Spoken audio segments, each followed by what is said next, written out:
Noah Lyles' bold personality forces track and field legend to reconsider huge career decision. Throughout the years, Noah Lyles has never shied away from speaking his mind. Whether it's the self-confidence he harbors or his infamous opinions about other sports and athletes, Lyles has always spoken his mind. Incidents like his comments on NBA champions calling themselves world champions have earned him infamy, while backing up his bold claims on the Olympic stage has earned him bragging rights. Although many find the athlete polarizing, it's exactly why the U.S. track and field legend Michael Johnson likes the sprinter. Johnson was never shy about speaking his mind and backed up his claims by winning 4 Olympic gold medals. The founder of Grand Slam track may see a bit of himself in the 27-year-old Olympic champion, which could explain why he views Johnson Lyles as a worthy adversary. If you could race against any current athlete, who would you choose? Demetra Carter asked Johnson in a clip on Grand Slam track's official X page. The 56-year-old former world champion didn't hesitate to while naming Nojo. "It would be Noah," said the icon, and even elaborated on why he picked Noah Lyles. "Oh, it's the energy. He's an entertainer," Johnson told Carter. "He knows how to entertain. He knows how to get the crowd into it. He has figured out that balance like I did. How to hate to lose, but not be afraid to lose," explained the 4x Olympic gold medalist. Johnson loved the fact that the 100 meters Olympic champion trash-talked, boasted about his abilities, and went on to beat favorite Keyshawn Thompson in the Olympics. The track and field legend imagined their clash would also consist of a verbal back and forth. "But on the track, we would just be going at it," said Johnson. However, the former world champion knew he couldn't match Lyles on the track at 56. Still, one can't help but wonder how a prime Michael Johnson would fare against Noah Lyles. Noah Lyles versus Michael Johnson. Johnson and Lyles share much in common on the track, both thriving under the spotlight and securing medals for their nations when it mattered most. However, Johnson has a more impressive gold tally. The 56-year-old won 8 World Championship golds compared to Lyles' 6, and 4 Olympic golds compared to Lyles' 1. Johnson also held world and Olympic records in the 200 meters and 400 meters events. Noah Lyles holds neither the 100 meters nor the 200 meters world record. Then again, Johnson also doesn't come close to matching Usain Bolt's records. However, Lyles pulls ahead when comparing the raw stats. While Johnson may have held more records, Lyles beat Johnson's 19.32's 200 meters PB by 0.01s to become the world's faster 200 meters sprinter. The 27-year-old also leads in the 100 meters. His 9.79 sprint in Paris comfortably beats Johnson's 10.9's PB. However, neither gold medals nor stats are enough to decisively declare a winner among such iconic athletes. Keyshawn Thompson arrived in Paris with a significant lead over Lyles, but lost by a margin of 0.04 of a second. Yet, who do you think wins a clash between Noah Lyles and prime Michael Johnson? Write your thoughts in the comments. Noah Lyles has proven himself at the greatest of stages. While the U.S. track phenom was constantly being criticized for slow timings, Lyles always spoke about conquering the Olympic gold. And sure enough, as the time to Paris approached closer, Noah Lyles began to show glimpses of his electric legs. Competing in the U.S. trials, Noah Lyles clocked 9.83 seconds to storm his way to Paris. Unfortunately, despite Lyles' dream of securing the 100 meters gold came true, an unfortunate occurrence shattered Lyles' ambitions of claiming an Olympic quadruple. Coming into the 200 meters, Noah Lyles was the hot favorite to win the gold. Unfortunately, Lyles looked completely out of sorts and finished in the 3rd position. Following his race, the American sprinter was spotted to be in serious discomfort as he was having breathing troubles. Stretchered out of the tracks, Noah Lyles revealed that he was infected with the COVID-19 virus and that it was the end of the road in Paris for him. Meanwhile, the fans were in disbelief at how and why Noah Lyles risked his health to compete in the 200 meters finals. Thus, when Essentially Sports got a chance to get Noah Lyles' exclusive interview, we could not help but ask the same question. The answer was pretty much a reflection of Noah Lyles' ironclad mentality. Recalling several identical obstacles from his childhood, Lyles said, "I feel that that's been my whole life, fighting despite of something. going after a big goal despite of something. That's been my whole life. You know, asthma, dyslexia, ADD, depression, anxiety. Those could all be individually reasons why I'd stop, and have yet to see a reason why I should. Lyles then opined that since there is no surety of what will happen tomorrow, thus he likes to make the most of what is available today. Surely, Lyles did go through a lot in order to reach the pinnacle today. Growing up, Noah Lyles suffered from frequent asthma attacks. Until the age of 8, Lyles was forbidden to take part in any sports. His mother, Keisha Kane, did everything at her disposal to keep the house devoid of any dust. After a certain period, Lyles started taking nebulizer treatment and now has a dedicated bunch of medical professionals to keep his asthma in check. Meanwhile, after the news of Noah Lyles' COVID-19 came to the forefront, several fans have been asking why Lyles was allowed to compete despite having COVID-19. Why was Noah Lyles competing in the 200 meters with COVID? The term COVID, a pandemic that wreaked havoc and overturned nations within a fortnight. Following the quarantine protocol was one of the major guidelines that was followed during the pandemic era. In fact, in the 2020 Tokyo Olympics too, an athlete, if found to be COVID positive, would be secluded from the rest until he/she returned a negative test. However, gone are the days of nightmares, and now, doctors treat COVID as any other viral illness. Thus, when Noah Lyles developed symptoms of COVID prior to the race, it was up to him to decide whether he would participate or not. However, the Team USA medical team ensured that Lyles was drinking enough water and was following all the necessary precautions required to recover from the illness quickly. However, despite adhering to all the safety measures, Lyles' decision to run turned out to be near fatal. As Lyles lay on the track after his 200 meters bronze medal finish, his mother Keisha Kane had the scare of her life. Repeatedly asking the security to call a doctor, Kane was frustrated to see the security personnel turning a deaf ear. Detailing her experience, Kane posted the picture of Noah Lyles lying and captioned it saying, "This was one of the scariest moments of my life. Watching my son hold his chest gasping for air while the stadium security refused to call a doctor as I begged them to send him help. They also refused to do anything to help. They totally ignored me. No parent should ever have to experience this feeling of helplessness." Fortunately, Lyles did receive treatment and is recovering well at the moment. Thus, with all these instances of sacrifice coming to the forefront, Noah Lyles' achievements seem to be shining ever so brightly in the sporting horizon of greatness. Noah Lyles, what's the biggest difference between Noah in Tokyo and Noah in Paris? I'd say it's definitely the joy I have in my heart. It's a lot stronger. It's not depressed, and it's ready to go. It's ready to enjoy time and energy and be in the moment here. You're bringing us joy. How much are you enjoying that rivalry with Jamaica? Hey, I'm here for anybody who wants to take the crown. Now that's what I'm all about, competitors and competing at the highest level. Best of luck, thank you. Thank you. I'm a fighter. That's how I made it this far. In fact, just because I'm struggling doesn't mean that I'm gonna quit. I'm very adamant that I don't believe in really giving up or failing is not succeeding. It's when you have completely stopped and give it up and not giving your all.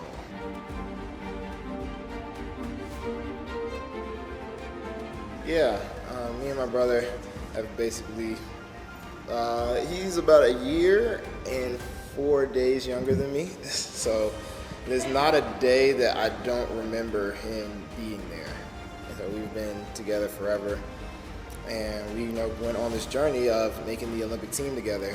We were planning to go and make it in 2016. I got fourth. Unfortunately, he got injured in that year, and then we came into 2021, and he only made it to the semifinals, and I was able to make the team this time. But especially with not being able to have family at the Olympics, it's been very hard. I was just on the phone with my mom as I was rushing to get ready to come over here, and she has at least called me like 3 times a day, which is only one more than she normally calls me. But the fact that I'm in a 13-hour time difference means that she's calling me more in less time. And I'm just like, you must really miss me for somebody who keeps calling me. And she's like, I do miss you. And I'm just like, like, Mom, you know we've been apart for like months before. We did go through COVID. He's like, yeah, but you didn't win a medal from that time. And I was just like, yeah, that's true. So I know that, you know, I miss sharing moments with them, especially right now, which is probably one of the bigger moments of my life. And, you know, I know they miss me too. So it's definitely something that you want to share a moment like this, have somebody to attach to and be like, you know, we did this, you know, we've been through the journey together. And, you know, it sucks that they're not here.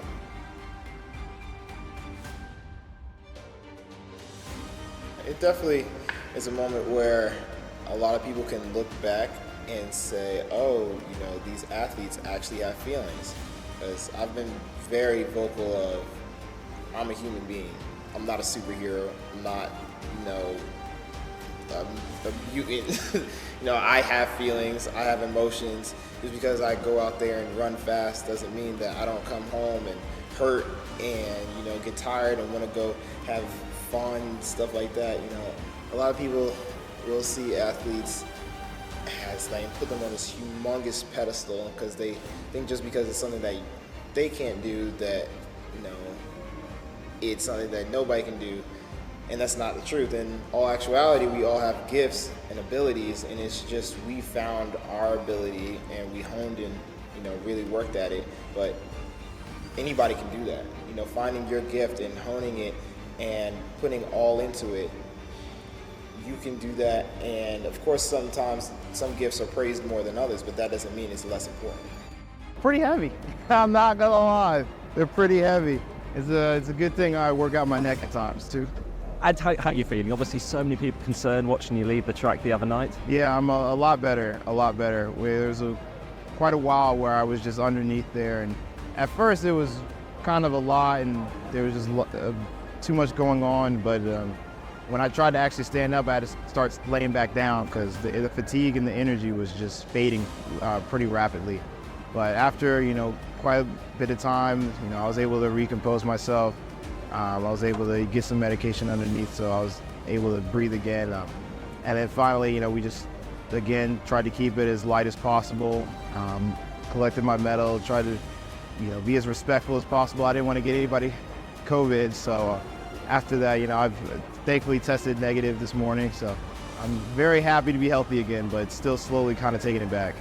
Obviously, so many athletes are preparing for years for this moment, and you don't want anything to go wrong. What's it like then the other night when you suddenly felt ill?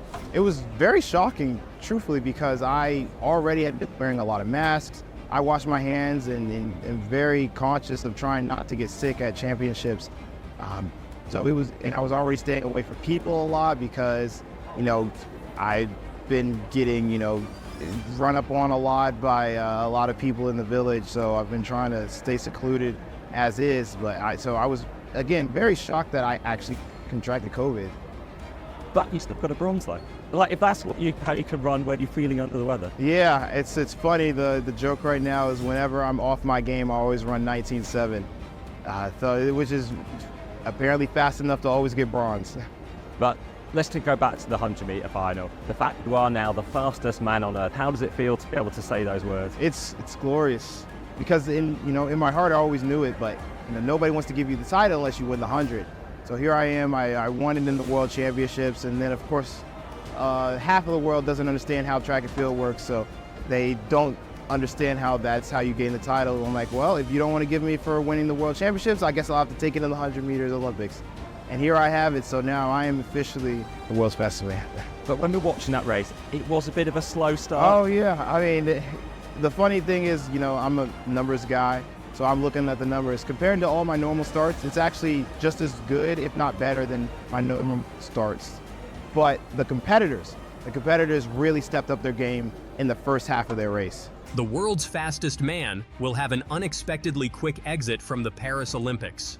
Just hours after finishing third in the 200 meters final, considered to be his strongest event, Noah Lyles said that he seems to have run his last race in these games. It also comes after his mother shared with NBC Olympics that Lyles had tested positive for COVID. I believe this will be the end of my 2024 Olympics. It is not the Olympic I dreamed of, but it has left me with so much joy in my heart. "I hope everyone enjoyed the show," Lyles wrote in an Instagram post. "Whether you were rooting for me or against me, you have to admit you watched, didn't you? See you next time." Lyles was next scheduled to compete in the men 4x100 meters relay final on Friday, but it appears he will not be a part of that foursome. It's been an eventful 5 days for Lyles. He came into the Olympics talking a big game, and he delivered right off the bat, winning the men's 100 meters final Sunday evening. Lyles was the favorite to win the 200 meters race as well, as he is considered the best in the world in it, but could not deliver another gold, instead finishing third with a time of 19.70 seconds. That was behind Botswana's Letsile Tebogo, who took the gold with a time of 19.46 seconds, and teammate Kenneth Bednaric's time of 19.62 seconds, which was good for second. But soon after the race was finished, his mother said he had tested positive for COVID earlier in the week. Lyles needed medical attention after the race, but it wasn't clear what the issue was or if it was related to his COVID diagnosis. Commentators said Lyles was seen taken off from the track in a wheelchair by medical personnel after the race. As we saw Noah Lyles being taken off there in a wheelchair, I ran down underneath the stadium to try to find where he was. I ran into his mom, Keisha Kane Bishop, who was distraught trying to find him as well. "We found Noah Lyles in medical there being tended to," NBC Olympics' commentator Lewis Johnson said. The mother confirmed the diagnosis from 2 days ago, but Lyles opted to run anyway. He said he never considered not running in the race. "Yeah, I woke up early about 5 a.m. on Tuesday morning, and I just was feeling really horrible," Lyles said. "I knew it was more than just being sore from the 100. You know, woke up the doctors and we tested, and unfortunately it came up that I was positive for COVID. My first thought was not to panic, and we just took it day by day, trying to hydrate as much, quarantined off. And I'd definitely say it's taken its toll for sure, but I've never been more proud of myself." It's the second straight Olympics the virus has played a major role in Lyles' trip to the Games. He also won the bronze in the Tokyo Olympics, and he has said the empty stands and a year delay before the Games led to depression that he said hampered his performance and inspired his road to Paris. On Tuesday, Noah Lyles revealed he had tested positive for COVID. This was after the men's 200 meters final, where he finished third in 19.70 seconds. A wheelchair took him off the track. Lyles appeared for media duties wearing a mask, flanked by members of the U.S. team's medical department, but claimed he never had any thought about withdrawing from the event. USA Track and Field had made clear it was Lyles' decision to participate in Thursday night's final. We have to start in Paris. It's been another huge night on the track at the Stade de France that saw such a dramatic 200-metre final. Noah Lyles, the man that everyone tipped for gold in that 200-metre, the 100-metre champion, was by far the pre-race favourite. But just have a look at this shot here. This is Noah Lyles off the USA, finishing in third. Look at the distance between him and the actual winner from Botswana, Letsile Tebogo. Absolutely incredible race. Let's get more on this story though, because there's some breaking news this evening that we have to get our heads around. We can go back to Paris again and speak to Miriam Walker-Khan. And Miriam, my goodness, how did this race play out? And tell us about the condition of Noah Lyles now. Yeah, going into this race, Noah Lyles was a huge favourite after winning the 100 metres, and because of the fact that the 200 metres is his event. He did that long before he kind of transitioned to the 100 as well. He's got 3 world titles in the 200, and he was confident in that. He was hoping to become the first man since Usain Bolt to do the sprint double, and the first man in US history since Carl Lewis 40 years ago. And he literally bounced onto the track when they were announcing the runners at the start of the race. He looked fit, he looked healthy, he looked excited. We know he psychs out the other athletes a lot in races, but he looked very ready for that race. He got a good bend, but then he just didn't really transition off that bend into the home straight as well as we normally see him do. And like you said, it was Botswana's Letsile Tebogo who got that gold medal in a real shock of these games, I think. But after the race, we saw Noah Lyles being carried off in a wheelchair. He was wearing a mask as well at one point, talking to media. And USA Track and Field have confirmed that he had tested positive for COVID 2 days ago. This obviously isn't what Noah Lyles had planned. He has said so many times that he wants to emulate Usain Bolt and do that sprint double. And he's spoken so much about it in the lead up to this race as well. But he leaves Paris with 2 medals, one in the 100, that gold, and this bronze medal in the 200 metres. But there will be questions now over whether he should have run that race today, having known for 2 days that he's got COVID. People ask that, and USA Track and Field have said it was his choice. Lyles, the freshly crowned Olympic 100 meters champion, was unable to keep pace with the gold medalist, Botswana's Letsile Tebogo, 19.46, or his U.S. teammate Kenneth Bednarek, 19.62, who took silver. Lyles' appearance in a wheelchair immediately drew speculation about his medical condition. The 27-year-old soon clarified his situation. "I do have COVID," Lyles said. "I tested positive around 5 a.m. on Tuesday. I woke up feeling chills, aching, sore throat. Those were a lot of the symptoms I have had before getting COVID. I was like, I need to test this one. It came back positive, so we quickly quarantined in a hotel near the village, and they got me on as much medication as they legally could to make sure my body was able to keep the momentum going. I still wanted to run. They said it was still possible, so we stayed away from everybody and took it round by round. I have definitely had better days, but I am walking around again. I was quite lightheaded after that race, and the chest pain was definitely active. After a while, I was able to catch my breath and get my wits about me. I am feeling a lot better now. It definitely affected my performance." In a statement, USA Track and Field said, "Our primary commitment is to ensure the safety of Team USA athletes while upholding their right to compete. After a thorough medical evaluation, Noah chose to compete tonight. We respect his decision and continue to monitor his condition closely." The Paris Olympics has no mandatory rules relating to COVID and participation, meaning Lyles was within his rights to take to the start line. COVID has been a lingering feature of the Games, having affected Australian water polo players and swimmers from various nations, including Britain's Adam Peaty. Lyles answered a firm no when asked whether withdrawing from the 200 meters was ever a consideration. "I was going to compete regardless," he added. "If I didn't make the final, that would have been the sign not to compete." Still, Lyles' attitude will raise eyebrows. His girlfriend is the Jamaican athlete Janelle Bromfield, with whom he admitted sharing a bed while in the hotel. "Janelle said I was coughing through the night last night," Lyles said. "I thought I had a good sleep, but she said she had to keep moving me through the night to make sure I would stop coughing. I am more proud of myself than anything. Coming out and winning the bronze medal after 3 days with COVID, it has been a wild Olympics." No other members of the U.S. team had been informed of Lyles' diagnosis before the 200 meters final.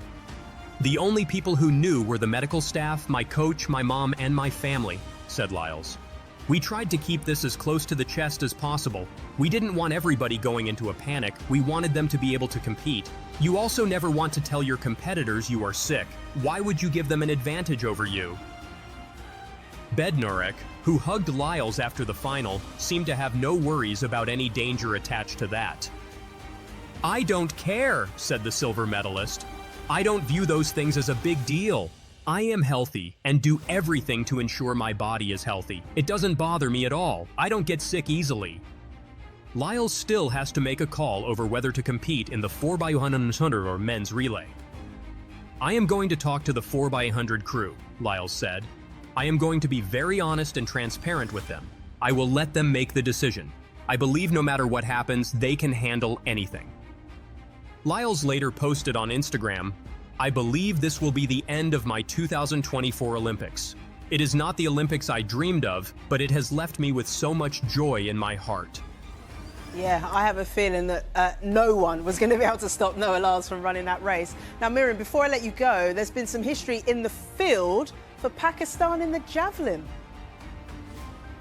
Yeah, Pakistan just won their first ever Olympic gold medal, their first medal in athletics, but a gold medal from Pakistan's Arshad Nadeem with an Olympic record of 92 meters 97, which is incredible. He wasn't the favourite going into it. We know that he's been throwing incredibly these past few years, but a truly incredible feat, because Pakistan have only won now 11 medals at the Olympics ever, most of them in hockey. And I think this is just a moment as well, Jess, for the Pakistan and South Asian diaspora around the world, because a lot of the time we grow up as South Asian people being told we're too weak for sport, especially in football. We actually just released a documentary on Sky Sports News called Hidden Talent, where we spoke about the kind of stereotypes that South Asian athletes face. That is one that footballers hear a lot: you're too weak, you're too small. And I think having Arshad Nadeem, who is a Olympic champion now, throw that far in a javelin event, which is kind of the epitome of physical strength, is very, very exciting and something that Pakistanis all over the world will be very proud of. Wow, what an achievement. Imagine trying to tell him, who's just thrown a javelin 92 metres, that he's too small and too weak. Absolutely incredible. Miriam, for your updates, as always. We'll see you tomorrow. Fresh Noah Lyles' favoritism controversy stirs Paris Olympics as Team USA star reveals struggle with 200 meters finals. Just before the men's 200 meters final event, the temperature has increased. Kenny Bednarek has raised the issue of favoritism toward the host. As per him, the hosts gave Noah Lyles lane 5 to give him a technical advantage. However, Kenny himself received lane 9 at the cornermost position. The sprinter couldn't digest it. On X, he shared the issue. Never seen favoritism like this on a global scale. Meanwhile, things seem to be settled now as Kenny is in lane 8. Noah Lyles is still in lane 5. Does there come any technical superiority with the lane changes? As per the veteran athlete, there may come. One Olympic medalist put a seal on it. 3 years ago, in Tokyo, Andre de Grasse took the bronze medal in the 100 meters event. Eventually, he vented his emotion later, and surprisingly, it was not on pace, rather, he complained about his lane position. Just like Kenny Bednarek today, Andre has lane 9. I knew it was going to be a tough one after I drew lane 9. I didn't have a great semi-final, and I knew I had to come out and try and execute as best as I can. Here, the common idea says that from the cornermost position or the outside lane, from 7 to 9, the sprinters fail to see their competitors because of limited visibility. The situation can repeat itself in inside lanes, 1 and 2 as well. In those lanes, the pertaining reason is the tightest nature of the corners. So, the middle lanes rise to be the most effective ones to keep an eye on the opponents on both sides. Right now, Noah Lyles is in the middle lane, and with him, another American sprinter, Ariane Knighton, will show up in another middle lane, lane 6. Ultimately, the much-cherished 200 meters fight is expected to be limited between these two sprinters. Their performances throughout the years speak on behalf of that. Moreover, their best performances in the 200 meters event stand to be side by side, taller than the others in the pack. Apart from that, the newly enacted rules regarding lane placement prioritize the ranks of the sprinters strictly to settle at the lanes. From that perspective, the lanes for Noah Lyles, Kenny Bednarek, and Ariane Knighton may raise some uncomfortable questions. In the semi-final round, Letseli Tobogo was the topper, while Kenny Bednarek followed him. Noah comes later in the 3rd position, so, from that perspective, Kenny's positioning in lane 9 was problematic. He should have been placed in any of the lanes, 5 to 7, leaving a lane for Letseli. Yet the reality is different. Would this mistreatment boost Kenny Bednarek to go against Noah Lyles, all guns blazing? Noah Lyles, what's the biggest difference between Noah in Tokyo and Noah in Paris? I'd say it's definitely the joy I have in my heart. It's a lot stronger. It's not depressed, and it's ready to go. It's ready to enjoy time and energy and be in the moment here. You're bringing us joy. How much are you enjoying that rivalry with Jamaica? Hey, I'm here for anybody who wants to take the crown. Now that's what I'm all about, competitors and competing at the highest level. Best of luck. Thank you. Thank you. Noah Lyles' controversial 100 meters gold medal race at the 2024 Paris Olympics came down to a photo finish, with Lyles narrowly edging out Jamaica's Kashane Thompson by a mere 0.005 seconds. The slow-motion replay showed Lyles' torso crossing the finish line just ahead of Thompson's, securing the American sprinter his first Olympic 100 meters title. While some argued the margin was too close to call, the rules clearly state that the torso, not the head or limbs, determines the winner in a photo finish. Usain Bolt said that he knows what you need to do to break the world record, and he's not going to say it. I'm sure you saw that. Did you and your coach look at that, or you already know what you need to do yourself? I'm gonna do what I'm doing. If he knows and he's not gonna share it, why would I listen? And Kenny's world lead last week, he says it's going to last just for a couple of weeks. I'm sorry, what? Kenny's world lead in this 100 last week, he says it's going to last just for a couple of weeks till you go on the track. Until New York. New York Grand Prix. You have any time fixed in your mind? World lead. Okay. That's all that's needed. What did I run last time I opened up? Well, fair enough. And what did I run the time before that? Fair enough. And what did I run the time before that? All right, then. one more. From Bahamas, you talked about them keeping the group together. You, Kenny, Kyrie King. Yeah. I mean, now you just talked about how good Christian Freddie is now. I mean, obviously it's going to boil down to the national trials and how fast you guys go on the line. Are you still adamant that you should keep the group together, or make some tweak based on how fast the guys coming? I was just looking at Jamaica is making a push to try and keep as many people as possible as wild cards, and I think that's a great idea because they did form some type of chemistry, even if not a lot, it's some, and that's better than none. And we as Americans, there's so many of us that are so good, you never know who's going to be on the team. So having some people that's on the team that are going to be wild cards that were on that Bahamas team, I think is very important because they have some type of chemistry. The lane placement controversy at the Paris Olympics sparked heated debates about fairness and favoritism. Kenny Bednarik expressed his frustration on Twitter, stating he had never seen favoritism like this on a global scale after being placed in lane 9, while Noah Lyles was assigned the more favorable lane 5. Bednarik's sentiment was echoed by Andre de Grasse, who, after winning 100 meters bronze from lane 9 in Tokyo, admitted that the outside lane made it a tough one due to the challenges of limited visibility of competitors.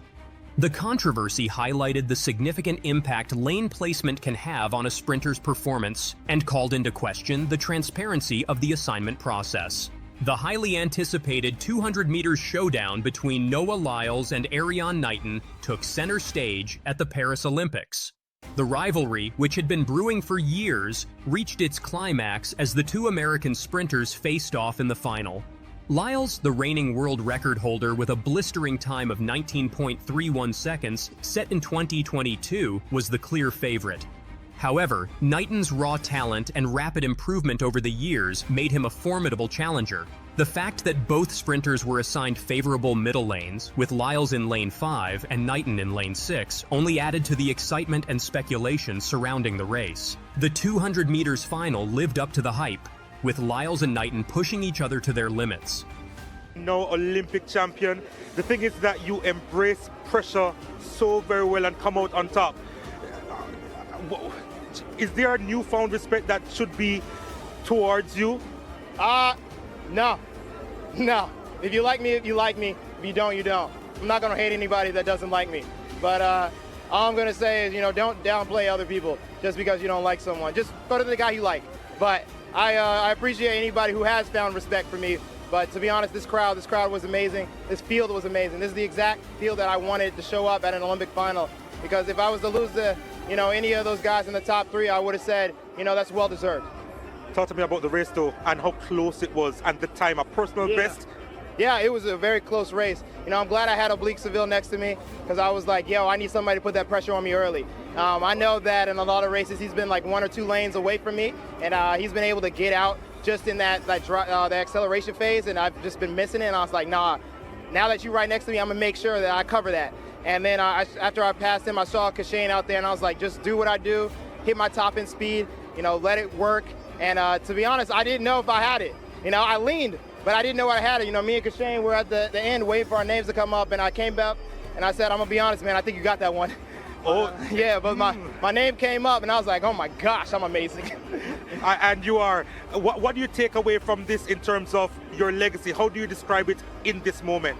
In this moment, I've waited a long time. I've seen Jamaicans dominate the 100 and the 200 for so long, and I remember growing up saying, when it's my turn, I'm gonna make sure that the U.S. is on top. And here it is. Here's my time and my journey, my moment, and it's such a beautiful thing to see. Enjoy the moment, brother. I thank you. The victory was especially sweet for Lyles, who had faced criticism and doubts after his disappointing 100 performance earlier in the games. Meanwhile, Kenny Bednarek, who had been vocal about the perceived favoritism towards Lyles, finished a distant third, unable to match the top two's blistering pace. The result further fueled the debate surrounding lane placement and its impact on race outcomes. Being an outspoken character, Noah Lyles acts like a double-edged sword. He can build and also knows how to decimate things. After claiming the gold medal in the men's 100 meters, the 27-year-old sat down in the press conference sharing tidbits on the upcoming heavy battle on track. He started by praising Kenny and making big revelations about him. He said, "Kenny definitely put up a fast time at trials, and that definitely woke me up. I was very proud of him, and he is definitely not going to take how he did here in the 100 lying down." The reigning world champion said that his compatriot would shake all the dust from the 100 meters Olympic final and embrace the 200 meters track like nothing else. But he might face a collision. Speaking on his chance, the Olympic champion conceded, "None of them is winning. When I come off the turn, they will be depressed." Now, Kenny Bednarek's tag on him being the favorite might add a few more chapters to the rivalry. Let's wait for tomorrow.